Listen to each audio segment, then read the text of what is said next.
کیا فرماتے ہیں علماء دین و مفتیان شرع متین اس مسئلے کے بارے میں کہ داڑھی کے نیچے گردن پر جو بال ہوتے ہیں کیا ان کو کٹوانا سنت ہے یا نہیں؟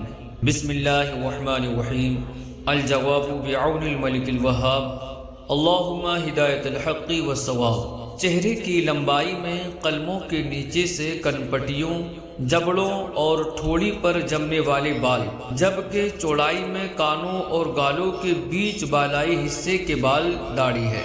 اس میں سے ایک مشت پوری ہونے سے پہلے تھوڑا یا زیادہ کاٹنا ناجائز و گناہ ہے۔ البتہ ٹھوڑی سے نیچے گلے کے بال چونکہ داڑھی کا حصہ نہیں ہے، لہذا شرعاً ان کا کاٹنا یا منڈانا تو جائز ہے، تاہم بہتر یہ ہے کہ نہ کاٹے اور نہ مڈوائے جائیں۔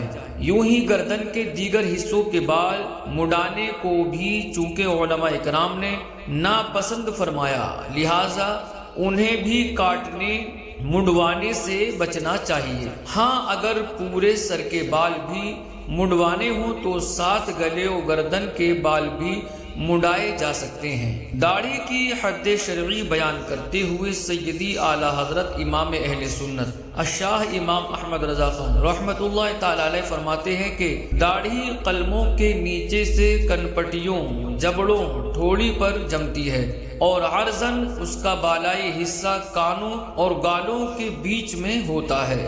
بہار شریعت میں ہے کہ بہتر یہ ہے کہ گلے کے بال نہ مڈائے، انہیں چھوڑ رکھے۔ اسی میں ہے کہ گردن کے بال مونڈنا مکروہ ہے، یعنی جب سر کے بال نہ مڈائیں، صرف گردن ہی کے مڈائیں، جیسا کہ بہت سے لوگ خط بنوانے میں گردن کے بال بھی منڈاتے ہیں، اور اگر پورے سر کے بال منڈا دیے تو اس کے ساتھ گردن کے بال بھی منڈا دیے جائیں۔ واللہ اعلم تبارک و تعالی ورسولہ اعلم صلی اللہ علیہ وسلم۔